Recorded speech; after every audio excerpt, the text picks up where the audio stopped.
So welcome to those of you who are seeing this live stream of ICEA 2020 with Concordia University students. Let me tell you a little bit. I'm going to talk a few minutes and then I will pass this to Rita, who is going to be the MC of this session. Welcome, Nina. Let me tell you a little bit about this. I mean, ICEA 2020 was going to be first in a different city in Canada, but Printemps Numérique was finally taking the lead and started to work on this project about a year ago. Usually in ICEA, you start to work like with much more time than that.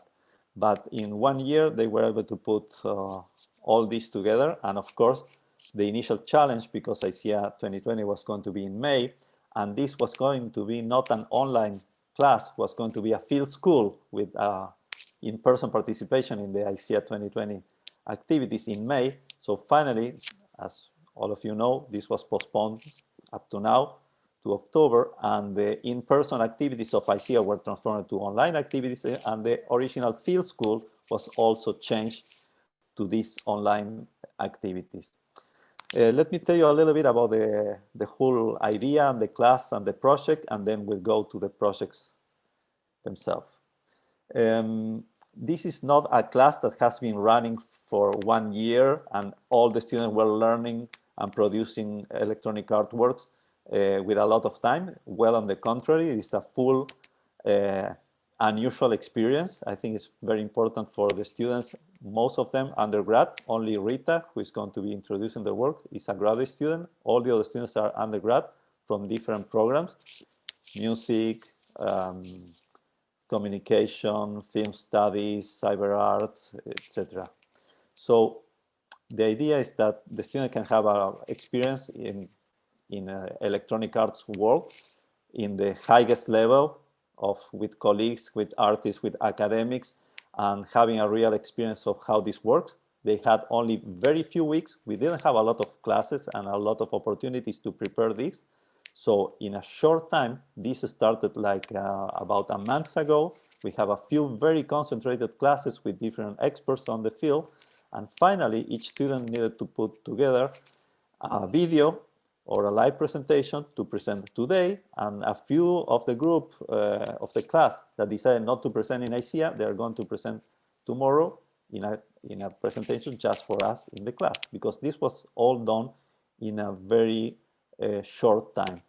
So the idea is that we can share those projects with all of you interested in this, basically take into account that is mainly a good thing, we thought, a good thing for all the students to introduce themselves into this world and how things work in what I call the real world. So they had some lessons, especially during the last hour, trying to go to YouTube Live. It was a very entertaining and amazing experience.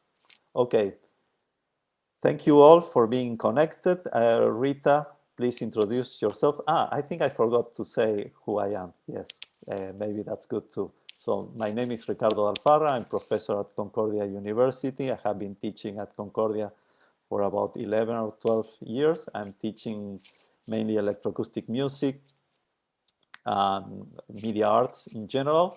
And I'm also on the board of ICEA International. So please welcome the whole group, and especially Rita, who is going to introduce the team. So good morning, everyone. So happy to see that there are people joining us. So my name is Rita Kesselring. I'm an MFA student in fibers and material practices at Concordia University. I mainly work with textiles, sound, and electronics. And so I will be the presenter of the students that are presenting. So our first, so we all made a small video presenting our work. You are invited to ask questions. You can send it through the chat. And I think that on YouTube, there is option 2, you can send questions.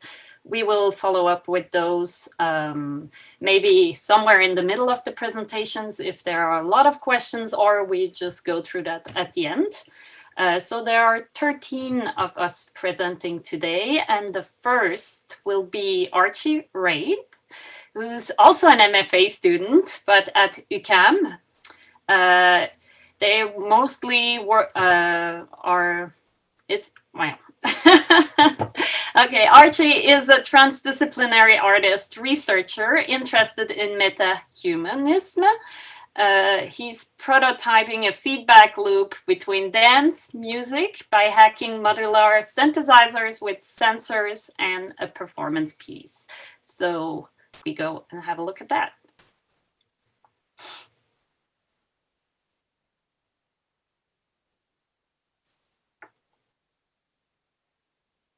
Hi everybody, I'm Archie Reid. I'm a visual artist doing a master's degree at UQAM, and today alongside the other students of the preparatory class of ICA 2020 with Ricardo Alfara, I have the chance to present to you what I did in the last few weeks working on technological art pieces, and today I will show you the first phase of my new project, Modular Molting, which is the collagist exploration of the bodily techniques for metamorphosis.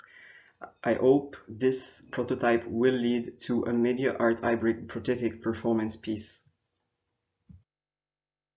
So the main goal of this piece was to prepare a prosthesis that would make music from dance movements. What I did is I hook up bend sensors, or flex sensors, you can call them also flex sensors, to an Arduino that was connected to a CV board and then into the modular synthesizers. This idea made me able to somewhat dance the music and then react to the music that I danced with. So it created a type of feedback loop. The next slide has stroboscopic lights. I just want to warn people that might be epileptic to maybe be wary of the next few seconds.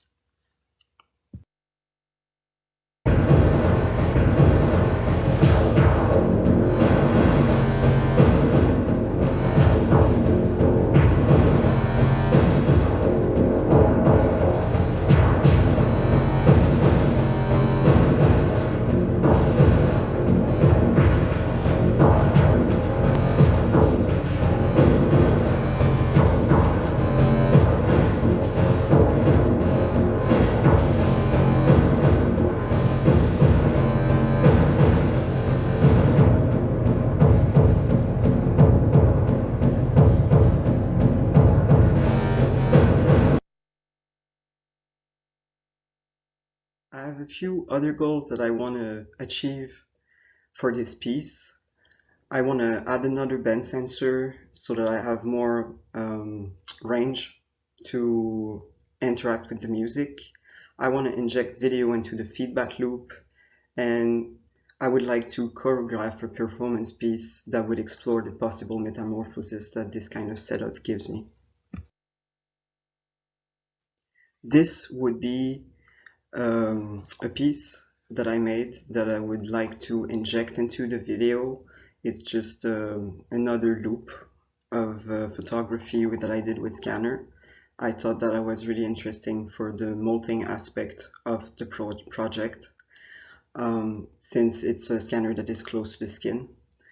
The other thing that I want to do with this performance piece is try to collage two types of dance that are based on metamorphosis, which is buto and drag. Buto asks the question what it is to be, and then drag asks the question what it is to be seen. I thought that was another interesting retroactive feedback loop. My inspiration for this project was Donna Haraway with the concept of symbiosis, which is the subject of the next inter-university meetings of the hexagram network. I thought that symbiosis was really interesting for this particular citation. It's a good resume of it.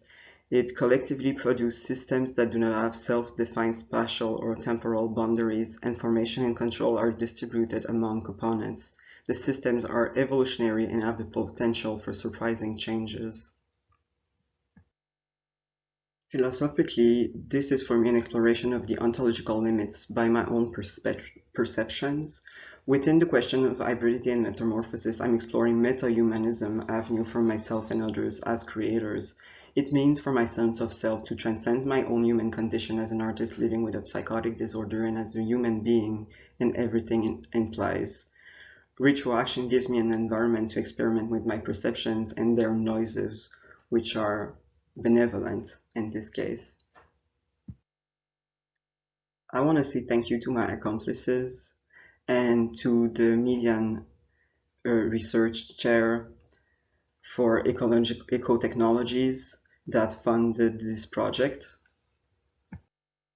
If you're interested in seeing the final performance piece, you can tune in on the 14th November at 9 p.m. on a Saturday at rencontrehexagram.ca. It will be a live performance. If you would like to see more of my work, you can check out my professional website or write me an email if you would like to get in touch. Thank you so much. I hope you have a great symposium.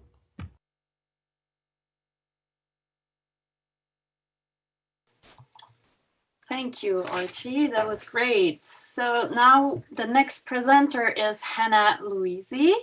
Hannah is a multidisciplinary artist focusing on sound, video, installation, drawing, and painting. The piece she will be talking about is called In Circle, and it's an audiovisual representation of losing your ideas.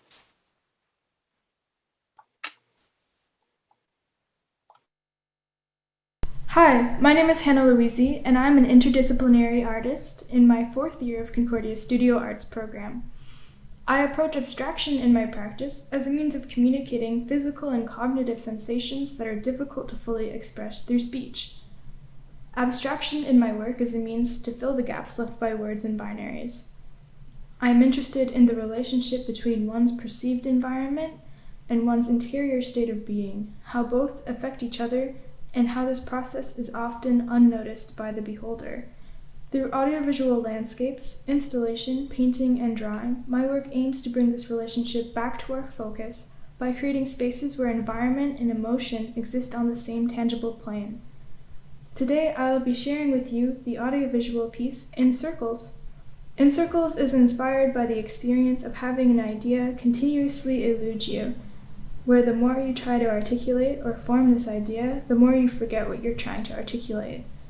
Through distorting real-world footage, I attempt to create what I imagine the texture of unformed thoughts to be and situate the viewer in a constantly flowing, unformed thought highway.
Oh, thank you, Hannah.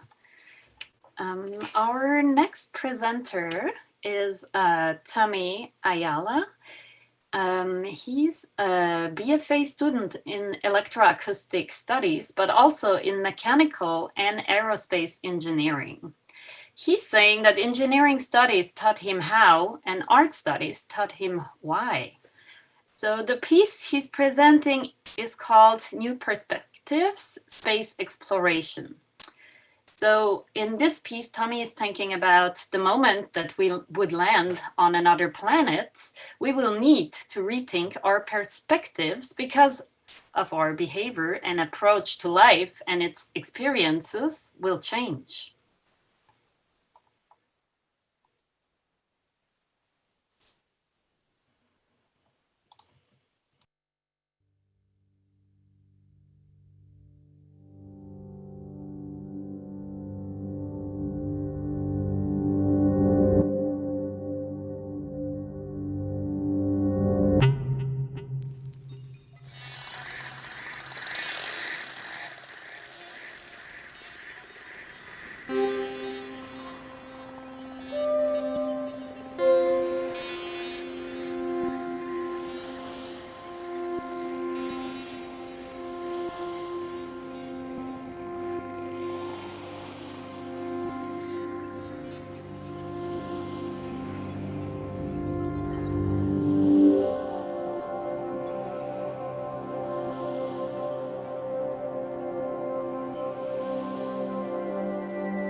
Thank you, Tommy. That was great. So the next presenter is Domenico Carbone.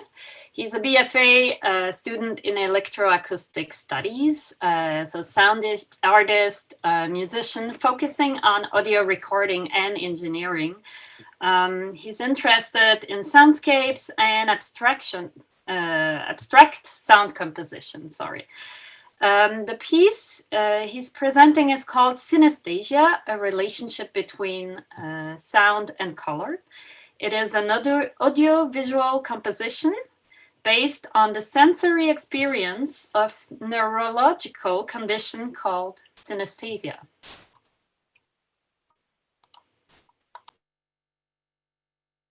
Hello, my name is Domenico Carbone, and this is my presentation on synesthesia, a relationship between sound and color.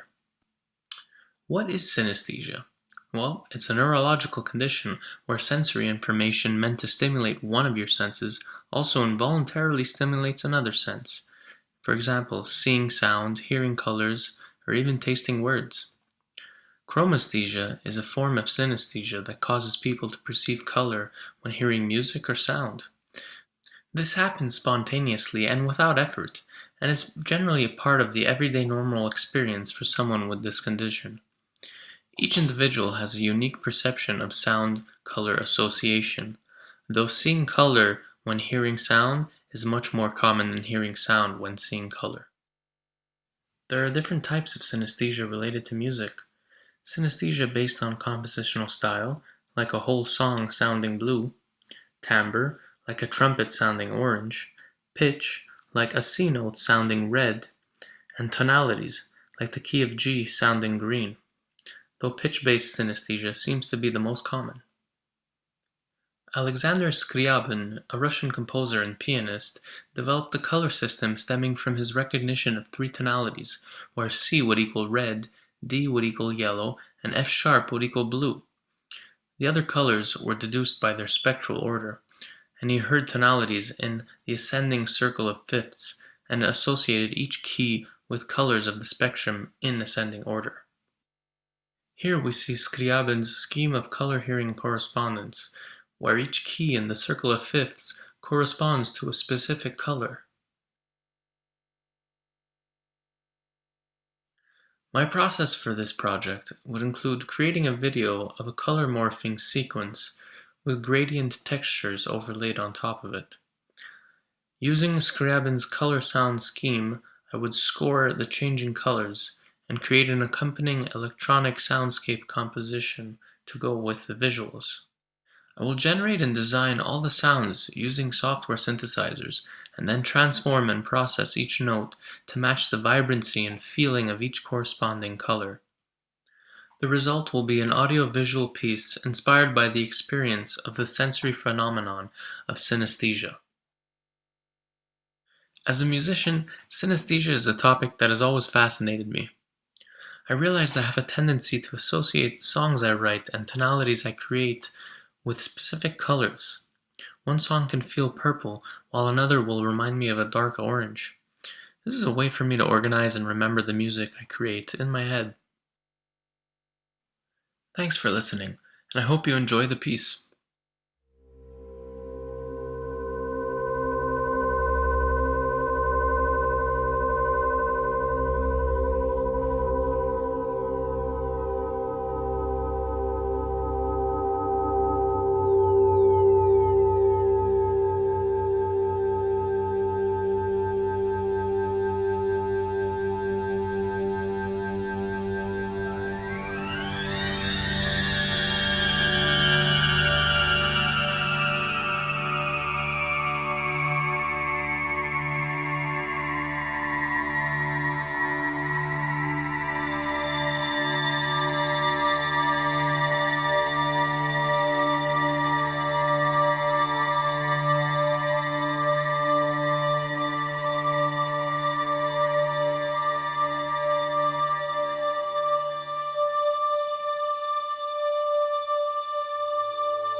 Thank you, Domenico. Our next presenter is Marie Figueiro. She's making a bachelor's in anthropology. She's also a multidisciplinary artist and researcher who's interested in community, diasporic identity, ephemera, and food as cultural objects. She's using mainly sound, writing, and visual arts. And the piece she's presenting today is called Traces of You. It's an audio-visual exploration in becoming refamiliarized with one's body through fingerprints.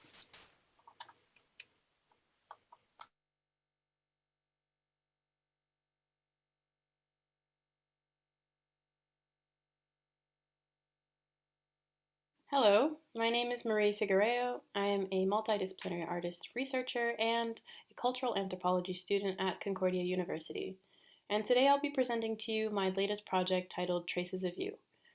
It arose as an exploration into the act of listening to one's body and its unique pattern, the fingerprint.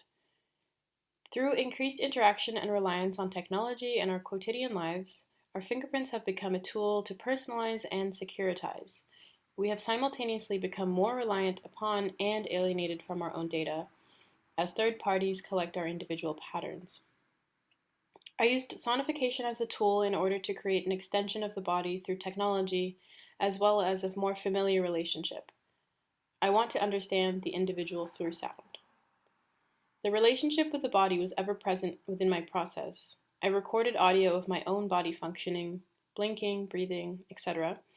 And with this sonic palette, the visual patterns of my own fingerprint, the curves, its point of intersections, and other forms were assigned different parameters. This is how I created the human algorithm upon which this composition would be based. I also explored what the sonic particularities of an individual would look like visually. These graphic scores were created as an abstracted interpretation of the emotional resonance that was created by the fingerprint sonic composition. This is Traces of You.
In the future, I would like to expand this project to include others' fingerprints, such as family members.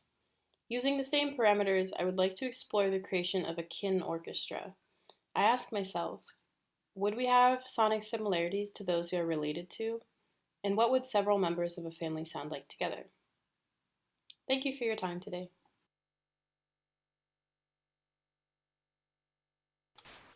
So thank you, Mary. Now the next piece will be from me. So I'm a multidisciplinary artist working with textiles, sound, and electronics, and I'm presenting a piece called Textile Rhythms, where I explore the sonic inputs from my weaving loom, and I'm questioning how can the work rhythm relate to the woven cloth.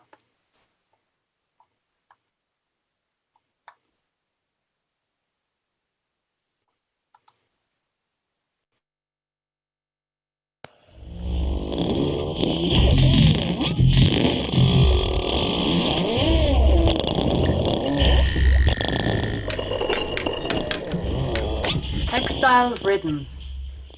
How can the rhythmic sounds of weaving and the choreography of the weaver contribute to an understanding of the materiality and the complex narrative of textiles history? My name is Rita Kesselring. I'm a multidisciplinary artist working with sound and textile. This research project examines the process and the materiality of weaving in relation to the work rhythms of hand craftsmanship, in this specific case, weaving. Textiles can function as archives, representing craft and labor, or ecological and political contexts. I started to investigate movement in a visual, structural, and rhythmic form to underline the performativity of textile work. The interactivity of my work is certainly an entry point to this investigation, but also the visual aspects of the structure of the weavings. By using different strategies to create rhythms within the weaving, I began to think about using those weaving as graphical scores of the work rhythm. Textile Rhythms is an interactive textile installation that is challenging our understanding of the textile's materiality by using parts of the making as sonic elements and visual strategies to create movement and rhythms. To integrate the sonic elements into my textile installation, I worked on experimental textile speakers. They were embroidered with conductive silver thread on the cloth I wove. To make the installation interactive, I wove the circuit into the cloth while I was weaving it. I used different strategies to create a soft circuit that is not visible unless you look closely. The performative action cannot be dissociated from the performer, in this case, the textile worker or the weaver. But how can the viewer or user be part of this conversation?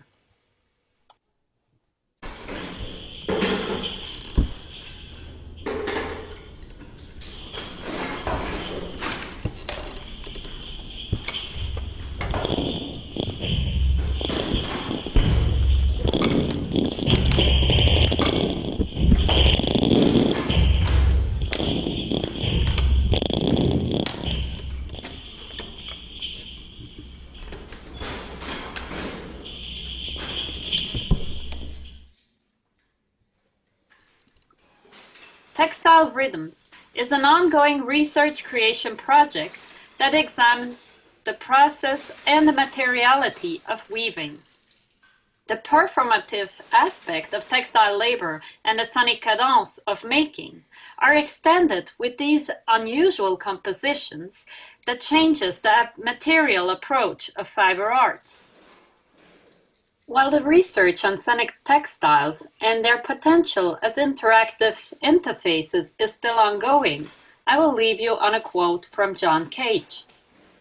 "Wherever we are, whatever we hear is mostly noise. When we ignore it, it disturbs us. But when we listen to it, we find it fascinating."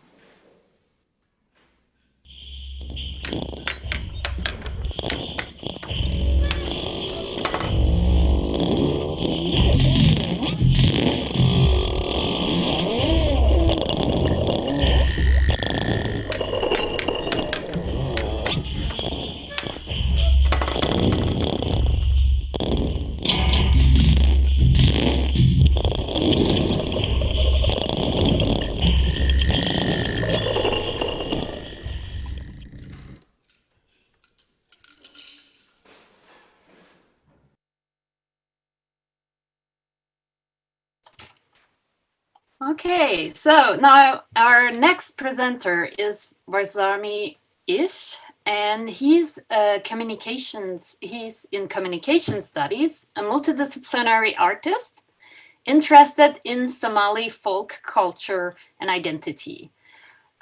So he's working mostly with installations, visual art, and soundscapes. And today he's presenting an audio-visual representation of cultural exchange.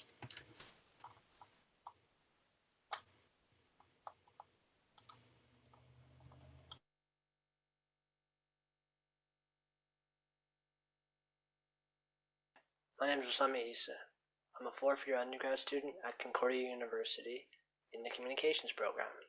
The film you're about to see is comprised of footage of dried water droplets taken with a microscope and utilizes research done by Professor Bernd Kroplin, where he uses the structure of dried water droplets to record the presence of electromagnetic waves and even sound waves visually. The droplets in this film were sampled from water that was exposed to sound waves from a recording of a conversation between my father and I. The conversation between me and my father will be the focus of this short film. The conversation we had is one we've had very often, where my father will try to explain to me a word in Somali. This is rarely ever as simple as him saying, "This word means this." Even if there is a direct translation of a Somali word into French or English, it's lacking the nuance and the cultural significance tied into it. What he will do is go into very deep detail and flesh out the history and the philosophical meaning and the cultural significance behind the word, and in doing so, he will give me a glimpse into what it's like to think and see the world as a Somali and what's valued in our culture. In taking the time and explaining it to me and talking with me about it, he will reaffirm and remind me how I'm connected to the culture and how it's connected to me. This activity of cultural exchange will be the focus of the film.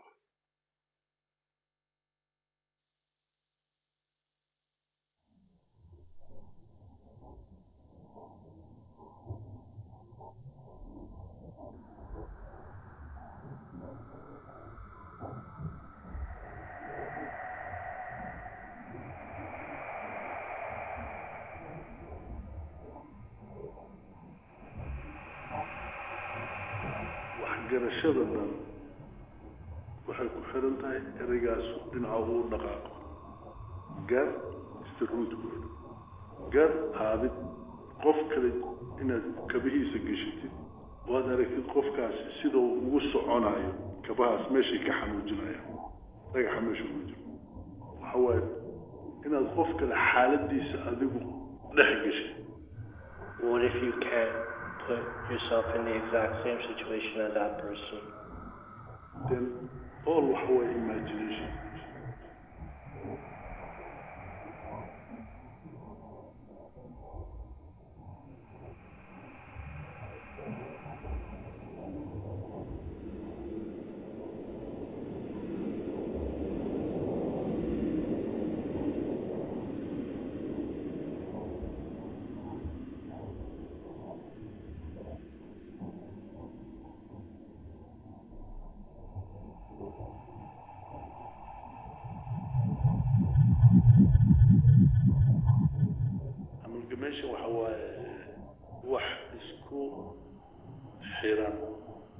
things are tied together. The things that are interwoven.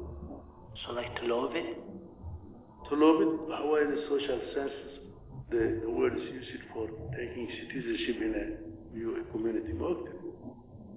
استعقل means there is an exchange between waxaad wadato iyo waxaad watay.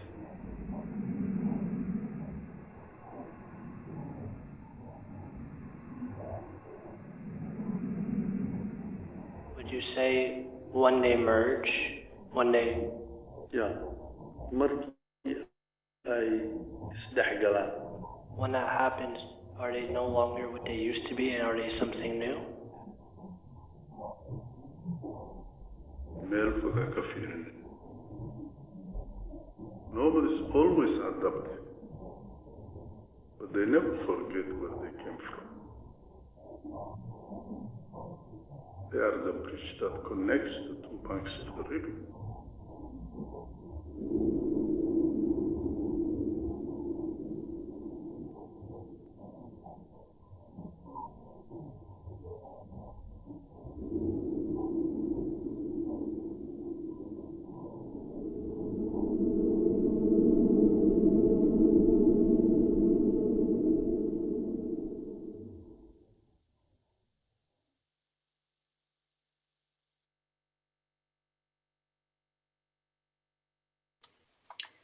Thank you for this presentation. And now we're going from this close-up look of a water droplet. We are going to a little ecosystem. So Philip Vandal is our next presenter. He's a BFA student in Intermedia and Cyber Arts at Concordia University. He's a multidisciplinary artist working with electronics and biological agents. So the piece he's presenting is called Porous Ecosystem. It's a soft terrarium as a breathing bio-indicator for environmental pollution. And so they're social cultural interrelations. Thank you.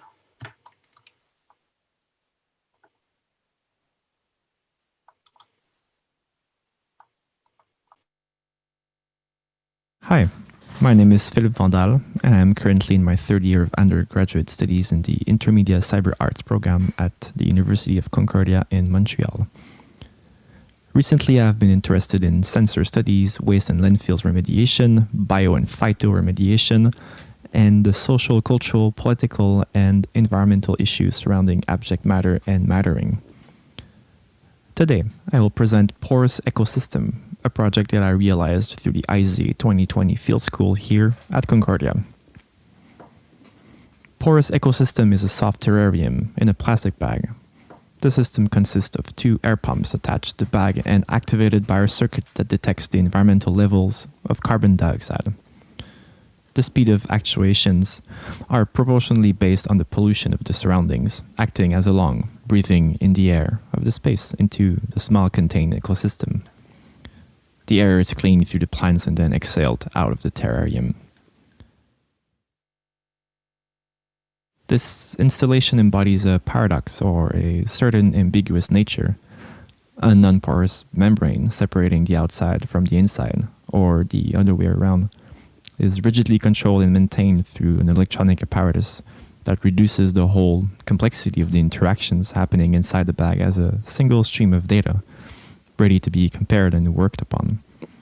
This reduction, reminiscent of modern specialization or extracting value out of matter and material to better flow through a late liberal and capitalist system, complicates the living ecosystem, which would have to flourish or even survive under a strict regimentation that might not properly synchronize with the living.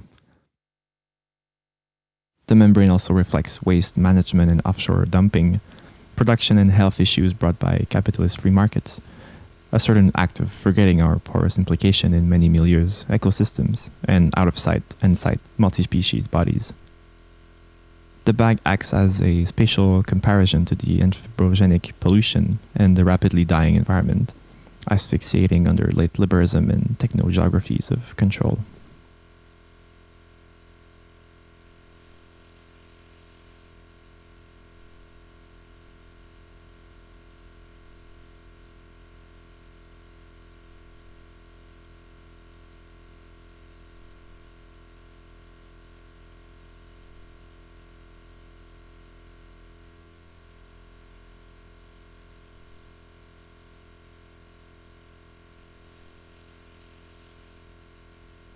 Porous ecosystem acts as a bioindicator of social, cultural, environmental, and political entanglements with waste and its repercussions. The artificial long list of viewers bear witness to the waste we want to forget, and yet is found in certain bodies and environments, displaying what Myra Gerhard calls the asymmetrical vulnerability to an unknowable future. The living plants, alien per se from a Western Enlightenment anthropocentric perspective, would slowly relate to other entities, human or more than human, asphyxiating through racial, sociocultural, and geopolitical enclaves or bubbles. Porous ecosystem thus embodies these bodies, situated around landfills or in polluted vicinities and environments, echoing yet again Hearn as coined ethics of vulnerability towards the entanglements of capitalist waste, or Jennifer Gabrus sinks and spills, explaining the impossibility of containing abject matter and the inevitable porous essence of milieus spilling into one another, matter as engaging with its surroundings and enmeshing itself with everything. In Montreal, there are about 80 sites of former landfills, dumps, and quarries, all covered by schools, houses, or public parks. Many legal actions have been made against the city of Montreal to be made accountable for risking the health and the people and in the environment. Most of these legal actions are still happening in court. Porous ecosystem is thus a reminder that residual waste, out of sight and out of sight, affects communities and environments through their absence and presence.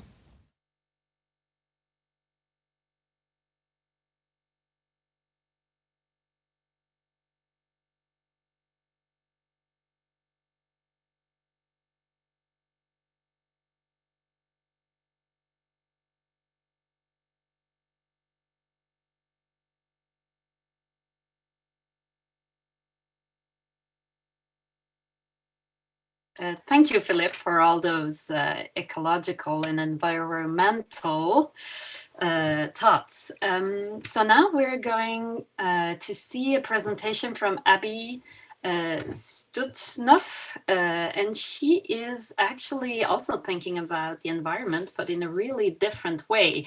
So she's a BFA student in also intermediate and cyber arts, interdisciplinary artist working with performance, video, cyborg, theatrics. And this research project she's presenting is called Mycelium Futures, where she's focusing on Minecraft as an educational platform to develop possible cohabitat futures with mycelium.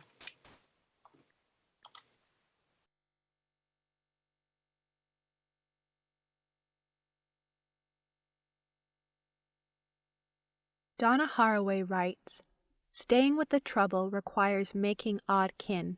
That is, we require each other in unexpected collaborations and combinations, in hot compost piles. We become with each other, or not at all. That kind of material semiotics is always situated, someplace and not no place, entangled and worldly." As our world becomes more reliant on the World Wide Web, I began to wonder how we could better situate our collective exchange of knowledge when we cannot breathe the same air or walk on the same soil. What if there was an ecologically sustainable way to do this? I have turned to Earth's natural network, mycelium, the roots of mushrooms, which act as an underground web or internet, link the roots of different plants, and send chemical information across thousands of hectares of land. Others have demonstrated that mycelium can be used for architectural sustainable material, such as the 2019 Growing Pavilion designed by Pascal Labouc in collaboration with Crown Design at Dutch Design Week. As mycelium appears to be a possible material for future smart architecture, what if we could co-inhabit and interact with its apparent innate ability to communicate? What if buildings could talk to each other, and us to them? In this project, I will introduce the structure of mycelium by growing it within a virtual platform, use the resulting living forms to create structures, explore the relationships between the structures in terms of how they could communicate with each other, and advance some thoughts and suggestions on how humans could interact with this natural network. To bring this project to life, I'm using the gaming tool Minecraft to create an interactive landscape that will explore the possibilities of tapping into the mycelium network. While I have the ideas and will be responsible for the design, in the interest of time, I am working with my cousin, Thomas Dushnoff, who is a long-time Minecraft player. I also will be using the open source platform Twine to create an interactive narrative that will engage the user beyond the screen. Through the Minecraft platform, this project will demonstrate how an alternative interweb can be created with mycelium architectural building blocks that in turn could allow us to exchange knowledge, connect with one another, and co-inhabit with multi-species. The end result will be a prototype whereby the Minecraft player will be able to engage with the situated knowledge by the use of storybook material and be encouraged to discover the information they have learned and applied off the screen and into the non-virtual world.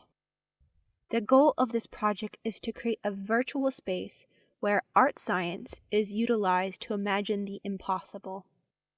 As a result of COVID-19, we are living in a mostly virtual world, one in which growing mycelium in a petri dish situated in one's kitchen counter is challenging, if not impossible. Thus, in this context, Minecraft is a tool that facilitates both our current circumstances where we have necessarily made massive transitions to an online world, and our required future transitions toward a better future that would involve the creation of a more ecologically sustainable World Wide Web. In thinking of this project as perhaps playing a part in the transitioning world stage, I also reflect upon Haraway, where she writes about SF.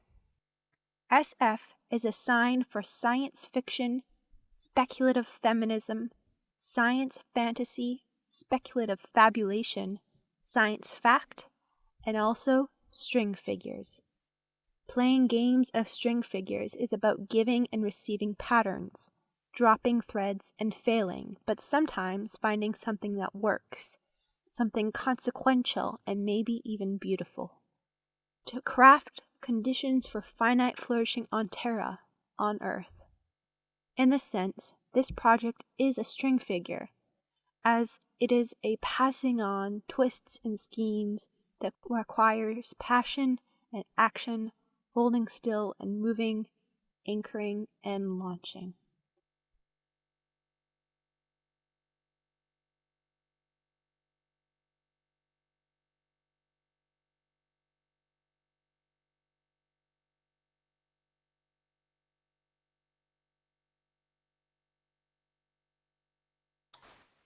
Thank you, Abby. That was great. And so now we're going to another online environment created by Kira Paquet. She's a BA Communication Studies student at Concordia University. She's sound artist and writer, and she created an immersive online database for creatures that were created by children. And her interest is to examine the importance of art and imagination of cognitive and social development of children.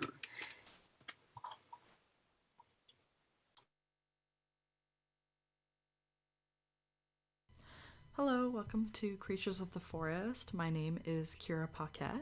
I'm a fourth-year undergraduate student at Concordia University.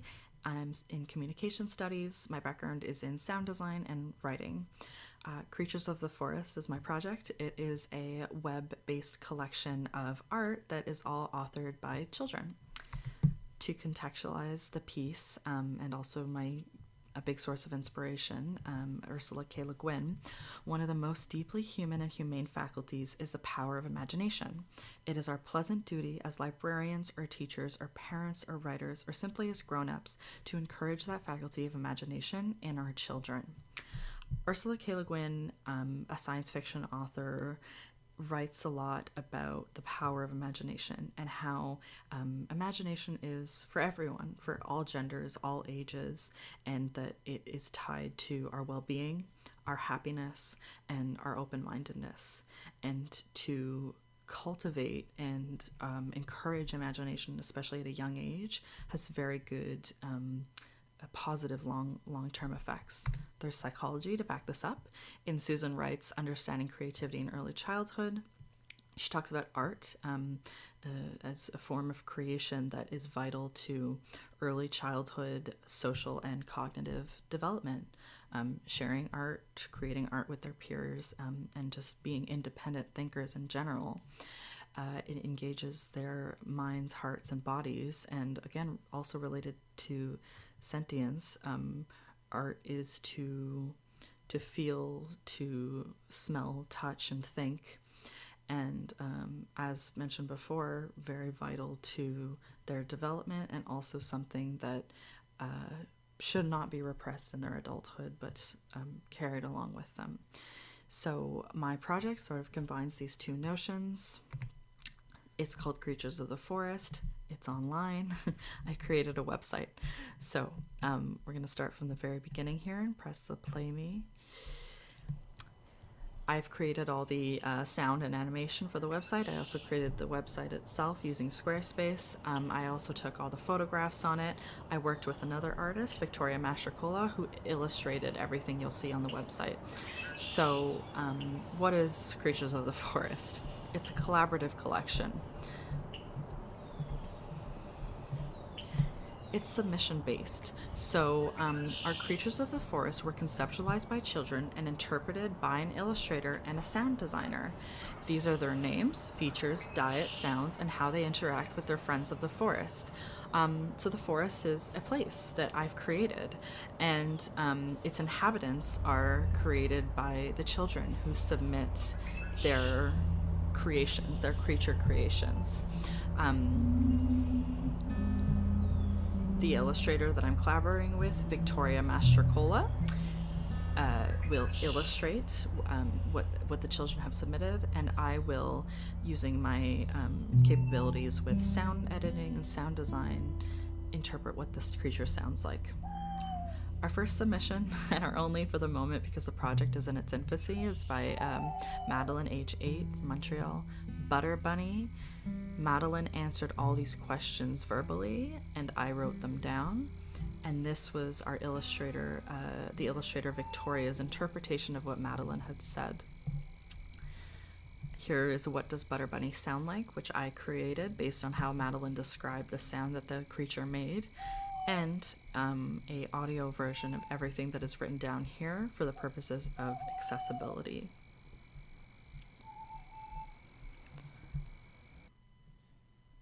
There is an about page. The forest is a magical place where creatures are free and safe to be who they are. They live together in harmony in an ecosystem that thrives in daylight and darkness. Submit a creature. This is important. So a note on accessibility. When parents and children will want to submit a creature, we want it to be known that we'll accept any and all forms of creative expression. Some kids might want to draw their creation. Maybe they want to verbalize it. Maybe the parent wants to record a voice memo. Maybe they want to write it down, or maybe they want to draw parts of it. It's completely up to them, but whatever they submit will be accepted and we will interpret it.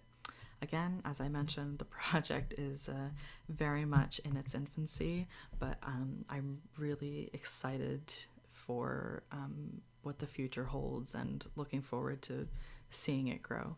So thank you so much for listening.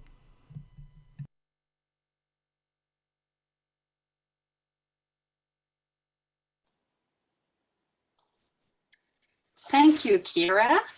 So our next presenter is Melanie Ray. She's a BFA studio art student at Concordia University. She's an interdisciplinary artist, being amazed by the small, daily, enchanting moments. And she will share with us one temporarily place to sit.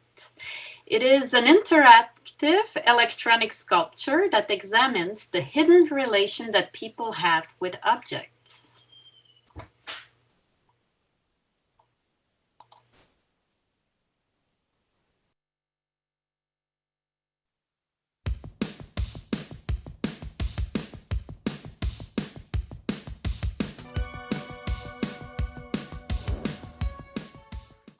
Hi everyone, my name is Melanie. This is my third year at Concordia University and I'm majoring in studio arts.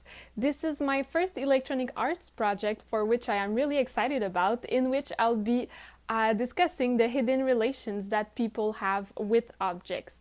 As you may have noticed in my introductions, I twist instants, animal and objects into humorous, relatable stories that people would normally never encounter in this way.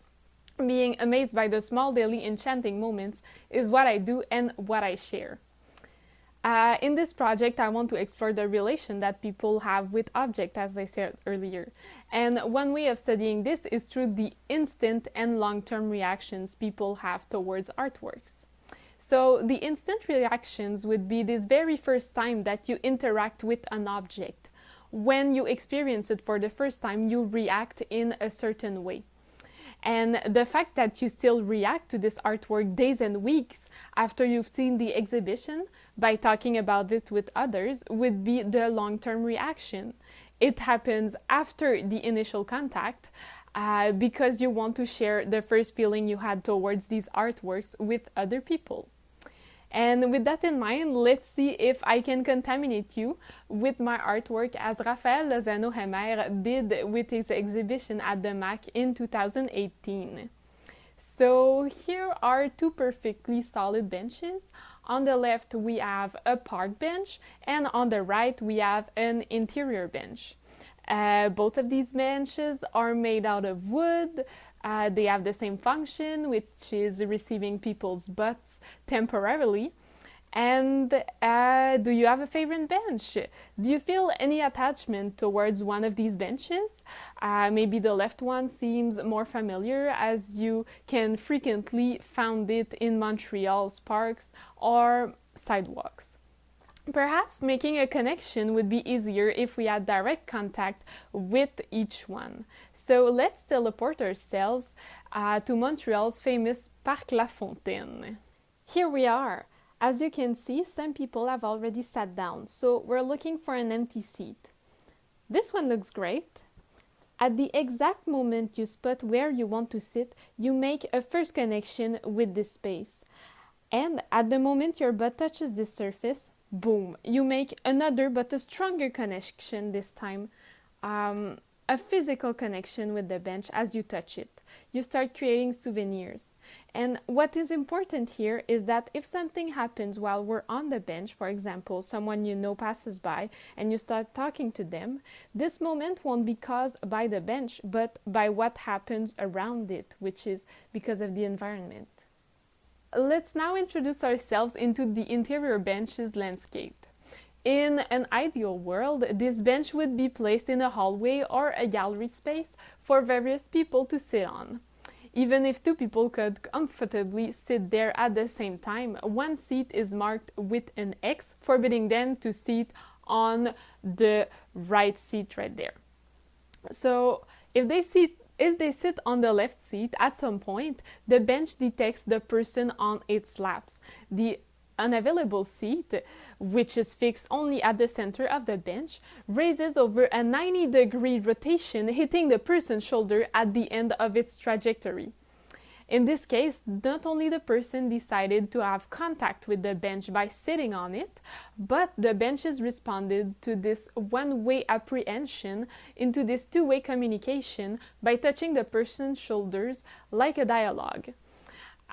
People that have sat on the bench have a certain affinity with it, same as the park bench, but the fact that the person lived an out of the ordinary, if I can say, experience on this precise piece of furniture,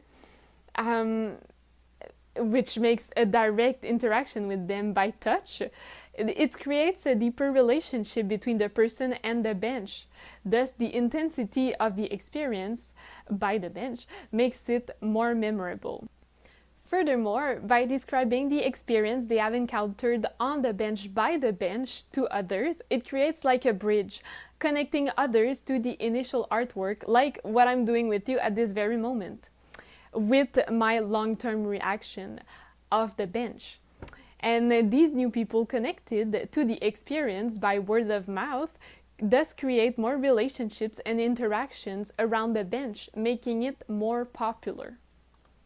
This said, it can lead us to ask ourselves, at what point does an artwork become too famous to create this unique and intimate connection with a person?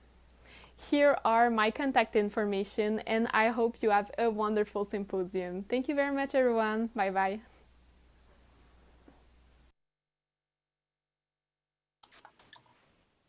Thank you, Melanie. That was great. And now we're staying in Montreal. We are going to see a piece made by Eve Constantin. She's a BFA student in contemporary dance. She's a choreographer, dancer, interested in expanding this discipline. So the piece is called Parcours, and it is a huge, ugly construction site that becomes art.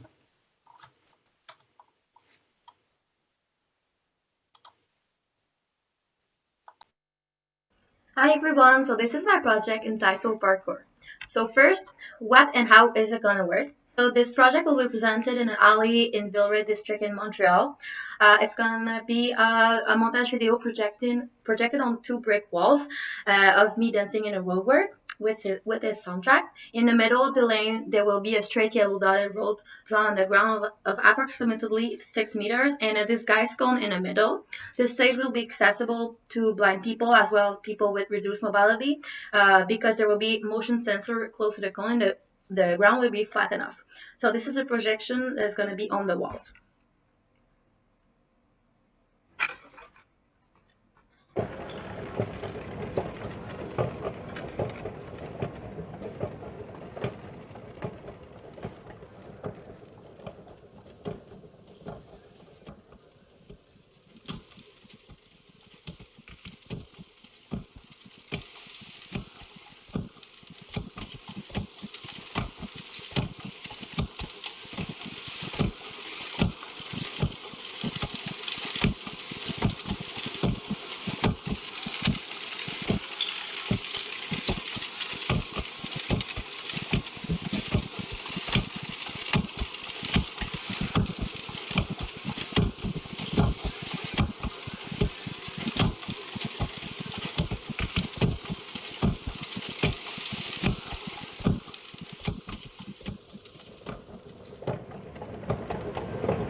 So now where my ideas come from. So why a video? The idea came to me when I was taking a night walk down my street in Montreal, and I saw this huge construction site, especially this huge metal platform, and I thought to myself that it was a beautiful scene.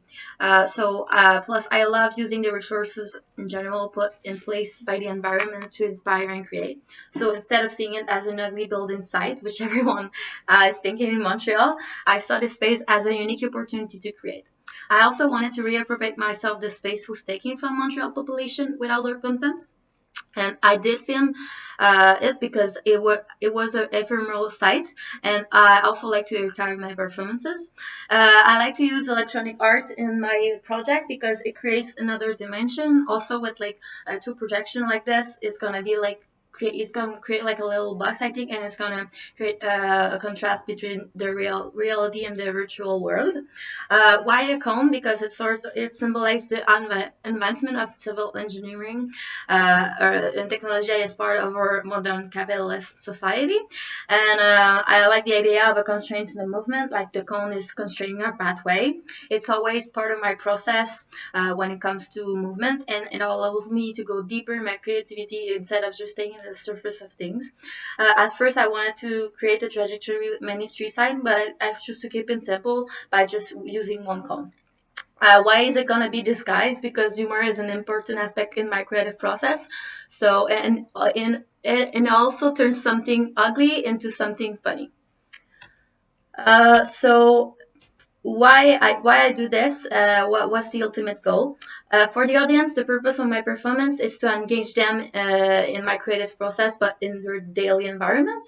And the cone represents a constraint that they must avoid, so they have to shape themselves a new pathway to get to point A to point B.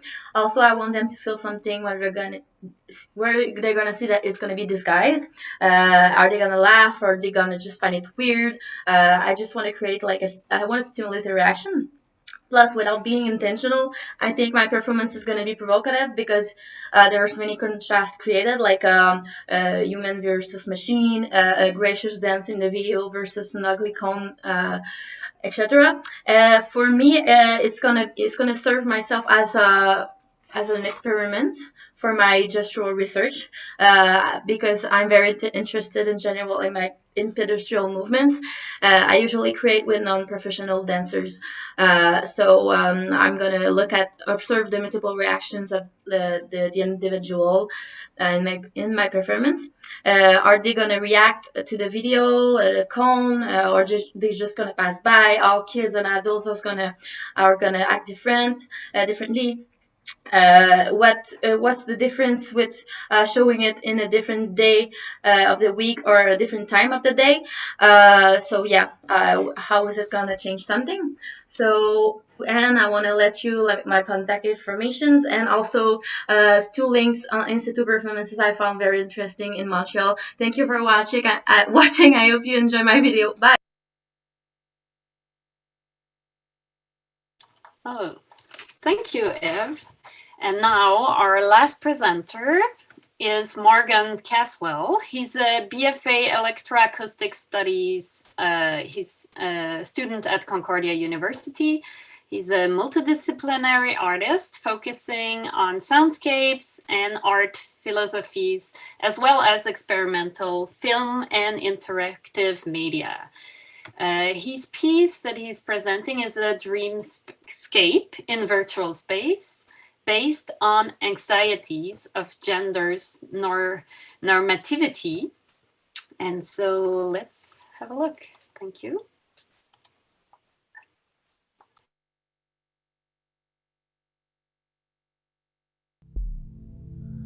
Hello, my name is Morgan Caswell, and what you are seeing on screen is PL Sun, an interactive media piece, which is a semi-fictional dream installation playing out in virtual space. This project will be the heart of my presentation as a part of Concordia's ICEA 2020 student panel. I'll be briefly presenting some key concepts to help contextualize the project and end with a collection of footage and sound from it. As an audiovisual artist and 4th-year Concordian within the Electroacoustic Studies program, most of my work, be it academic or professional, has been moving into interactive media, usually tackling various topics of mental health and gender expression, with many artistic sensibilities that can be tied to surrealism, as much of my works are based on the interpretations of the unconscious and, more specifically, dreams. Despite this, my work here cannot find a home amongst a movement quite as old as surrealism. Littered throughout the project are melded images of hands, lips, eyes, and various human body parts and elements blended with physical objects within a virtual apartment setting.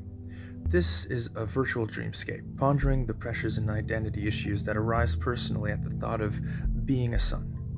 The images are a confusing combination of these limbs in various gender performance. An easy example in this case is the fingers with and without nail polish being blended with objects such as nail polish itself and lipstick, everything on display almost as an art piece within what resembles a bedroom. And I'll continue letting the images play out before I dive further into the work, but before that I'll need to return to my surrealist talk for a minute. Art movements exist and stay within their times for numerous reasons. Reading André Breton's Manifesto of Surrealism today, you realize it's entirely focused on the dreaming man. The point of view is incredibly gendered, with women being only briefly mentioned as part of the dreaming man's idea or subject, things of the like.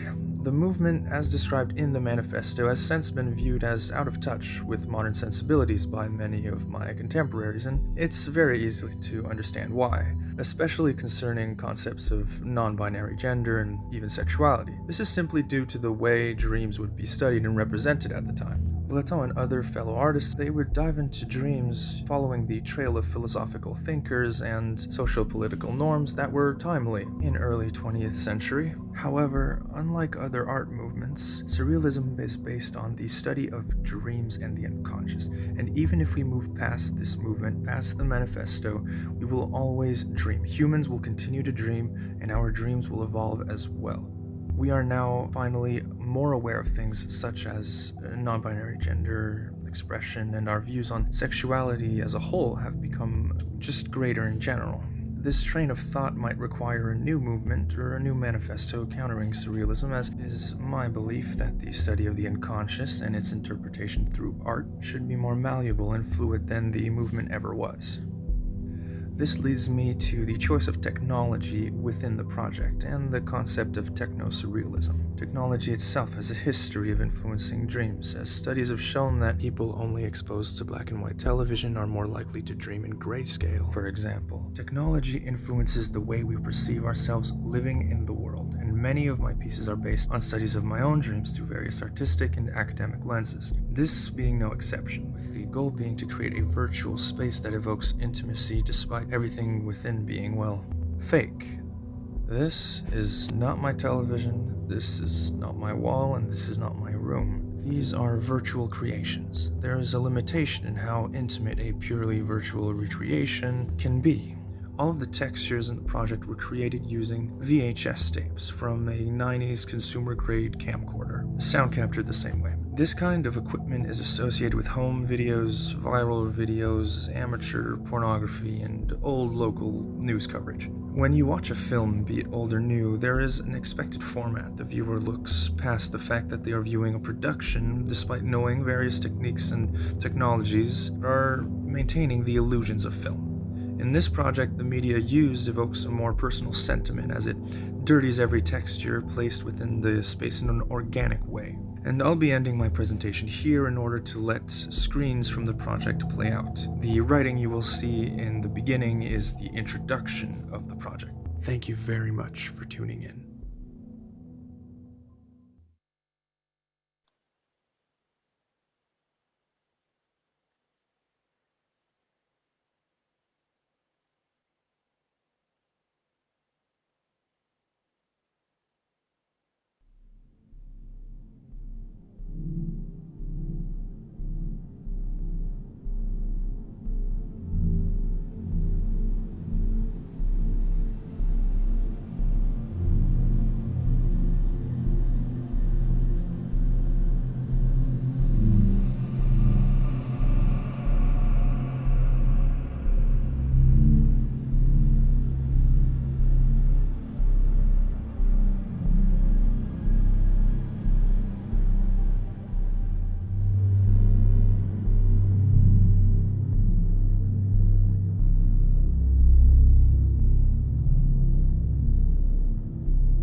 Thank you so much. Thank you all for your presentations. I want to mention that, as I was saying at the very beginning, that this whole project started like about a year ago, even if the class itself was only starting about a month ago. So everyone was like doing all this in a very, very, very short time with very few classes, to be honest. But the project itself took a whole year to arrive to today with this presentation. So I want to thank all of you presenting, also the people attending to this session, but also to ICEA 2020 organizers, Plantam Numeric, and to Concordia University for supporting this project. This is a very unusual project. It's not the way that we present usually at the ICEA conferences. And also I want to mention that Rita, Tommy, and Morgan were working hard, like was behind the scenes, I mean, in different roles, just to make it work. And we were putting this together, of course, as is usually happening, a few nanoseconds before we started at 10 a.m. Montreal time. So thank you so much for all the work. And I don't know if there are questions. If you can check on YouTube or Zoom, if you have any questions, Rita, Morgan, Tommy, if you can check.